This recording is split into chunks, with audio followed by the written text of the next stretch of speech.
Voice ఈరోజు నాకు ఇలా అవుతుంది నేను అస్సలు అనుకోలేదు. ఏంటి వాయిస్ ఓవర్ వేరే ఇస్తుంది, ఇక్కడేమో యాక్షన్ వేరే చేస్తుంది అనుకుంటున్నారా? అసలు ఏమైందని మీరు చూడండి. ఏమైందంటే నాకు ఈరోజు ఆకలేస్తుంది కదా అని నా ఫ్రిడ్జ్లోకి వెళ్ళి చూస్తే పేపర్, నా ఫేవరెట్ డ్రింక్ ఉంది. ఇంక సర్లే కదా అని తెచ్చుకొని తీరా ఓపెన్ చేసి తాగుదామంటే అంత గాలే. ఎంత కోపం వచ్చిందంటే అంత ఆకలిలో అంత గాలి ఉంది. ఇంకా నా వల్ల కాదని మళ్ళీ చూద్దాం కదా ఫ్రిడ్జ్లో, కానీ మళ్ళీ ఫ్రిడ్జ్ దగ్గరికి వెళ్ళి చూస్తే ఆరెంజ్ జ్యూస్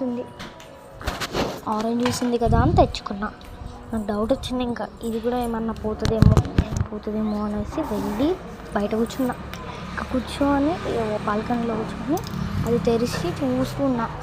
తాగుదామంటే డౌట్ వచ్చి ఫస్ట్ వంపి చూస్తే వచ్చింది, ఏంటిది అర్థం కాల. తర్వాత మళ్ళీ వంపి చూసాను, కొంచెం వచ్చింది. వీడియో కూడా రికార్డ్ చేస్తాను కదా, వీడియో ముందు వంపారు.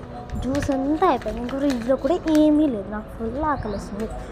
తాగుదామంటే జ్యూస్ అంతా అయిపోయింది ఫ్రిడ్జ్లో. ఈరోజు ఇంత బ్యాడ్ అయిందో తెలుసా. అందుకే నాకు నచ్చలేదు. కోపంతో అది విసిరేసి ఫాస్ట్గా ఫోన్ పట్టుకొని రికార్డింగ్ ఆపేసి వెళ్ళిపోయాను ఇంకా ఇంటికి. నెక్స్ట్ మినీ వ్లాగ్ కోసం సబ్స్క్రైబ్ చేసుకోండి. బాయ్.